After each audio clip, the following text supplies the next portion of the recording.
আপনার কাছে যদি টাকা না থাকে তখন আপনার মা বাবার কাছেও আপনি বোঝা হয়ে দাঁড়াবেন। ততটুক আমি বলতেছি যে যে যেটা জানেন, যে যেটা জানেন, যেটা পারেন এটাই করেন, বইসা থাকেন না। ঠিক আছে, বইসা থাকার সময় নাই ভাই। আল্লাহ বলছে 5 ওয়াক্ত নামাজ পড়বা, তুমি মসজিদে বই আল্লাহ আল্লাহ যদি করেন, আপনারে খানাই না দিত না। আল্লাহ কোনো আপনার মসজিদও নিয়ে খানা দিত না, আপনার ঘরে নিয়ে খানা দিত না। আপনার রিজিকের ব্যবস্থা করে রাখছে আল্লাহ, বসে আপনি সন্ধান করে আনতে হইব, কাজ করতে হবে, যে যেটা জানেন এটাই করেন।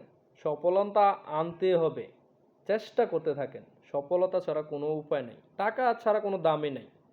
আপনার পকেটে টাকা নাই, আপনার মা বাপে দেখবেন যে আপনার মায়ে মনে করলেন কি করবো জানেননি, খাইতে গেলে বড় মাছের কলাটা যে সন্তানটা বেশি কামাই করে না, টাকা পয়সা বেশি দেয় তার জন্য রেখে দিব। আর আপনারে মনে করলেন লেন্সটা দিব। তো যতটুকু বললাম, কাজ করেন।